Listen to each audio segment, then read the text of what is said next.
the condiments on today's kitchen, where we're getting saucy with one of our top chefs, Chris Kimball. Hope you don't mind, Chris. Right, and this is what Chris is doing. You know what he's doing? He's turning back the time with some simple and delicious desserts. He's the editor of Cook's Country Best Lost Suppers. So why did I bake? Right, because we're eating walnuts. Right.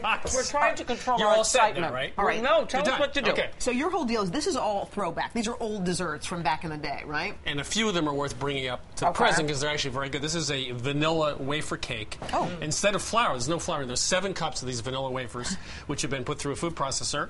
We creamed butter and sugar. We made a batter, added some milk to it, and some eggs, and then we finished putting the rest of those wafers in. Those are wafers. There's 2 cups out of the 7 cups that are used. That's good. And then we have, you like any more? Coconut. Yes, please. Thank you. We discovered something delicious. We used to have 2 cups. Now, a little bit of down. coconut with one of these pecan. Is this walnut? Pecans. So delicious, yeah. And just mix that so it's really easy to do. And it actually bakes for about an hour and a half in a very low oven, so it has a great texture as well. Okay. So what That are you goes in getting rid of? springform Flour as a result of doing No flour, it's all vanilla wafers.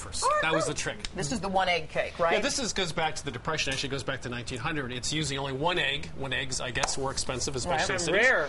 And the great thing about this is instead of some fancy 2-layer cake with all these frostings, it's very easy to make. Anybody can make it. Bakes in about 25 minutes. We filled it with apricot, with some burnt fig filling. Burnt fig? I don't think they did that in the 20s. Wow. And a little whipped cream, you're done. It's very simple to do. It used to be, cakes back in the 1800s. They just put a little jam in the middle and confection sugar. It was all about the jam. Right. It was all about jam. It was very easy to make. So it's a great cake. Use a little extra butter to make up for the egg. I want to try this. That's you don't even need frosting for that. Really? Yeah. You want to try it, Kathy? I can't. I can only have. Oh, it's Nuts gone. and The coconut. Nuts and coconut. Oh, she could just eat out of the bowl for the batter. That's right. If you like and vanilla wafers, Isn't that good? this is awesome. It's excellent. I like vanilla wafers. So good. Okay, chocolate silk pie. What? So you're going to get me from both sides? Yes. So here's the concept of this pie. Chocolate, when you melt it, and then you put it in with eggs and sugar, etc., butter, and then in the refrigerator it sets up. So these are refrigerator pies, of which there were a whole bunch back in the 20s and 30s. Some of them use gelatin. But the secret, things we want to talk about now is how to bake and roll out a pie crust, which you have to do for Thanksgiving. Okay. So here's what we do. All right. Liquid is half water and half vodka. What? Excuse The me? liquid is half. Now you have our half water attention. and half- Were you talking We before? woke up. There's some coconut and nuts in that too. No, I'm here. All right. Hello. Finally. And That's that all right. works great. So, second thing is when you roll out the dough, you can just also lay it over a rolling pin like this and move it around. Okay. Oh, that's a smart idea. And then you want to also do quarter turns and move it on like that. So that's how you roll out pie Why the dough. quarter okay? turn? Just because it won't stick on the marble. You just keep moving it around like this. And you don't keep. A lot of people roll pie dough like this and then overroll the center. Gets too okay, thin. so quarter turns turn. Okay. Okay. Flip it up and then you end up putting it on the pie shelf, pie plate. Okay, like that. Should be pretty good. Beautiful. Done that before. Now That's a perfect pie. pre-baking. Here's the secret. You want to put first of all, it's the 40-20 rule. 40 minutes in the refrigerator, Okay. uncovered. 20 minutes in the freezer. 40-20. Then when you go to pre-bake it, it won't shrink. That's Which is the big smart. problem. That's a 40-20. great.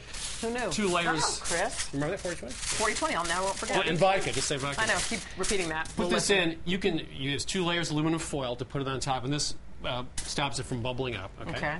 And then you can use a metal dog collar. You can use beans. You like dogs. Or you can use Wait, why are we doing this? pie weights. Pennies. Why This are we doing weighs down the crust, so when you pre-bake it, it doesn't bubble up. So you're baking it with the pennies? Yeah, you bake it about 20 minutes, 375. Check the edges to see if it's set, and once it sets, it's not wet anymore. It sets up. Wait a minute, you can bake take this the off. pennies. You bake the pennies. All You right. baked it. And this is what we'll have left after we pay the national debt. Yes. All right. There we Okay. are. And then So you now made some sort of a cream And pie. so now it's chocolate pre-baked. Now, if you're doing Thanksgiving, pumpkin pie, pecan pie, you always want to pre-bake a crust. Okay. And then So you you just bake fill it. it. And then this is our filling. It has butter. It has chocolate. We add a little extra chocolate from the original recipe. Okay. I'm listening. Like triple. Like triple. Vodka. Say it again. Vodka. And then some whipped cream Good, to light it up. And there you go. All right. We got to Awesome. run. All of the Chris? recipes are on our Yes, I gotta website. try it.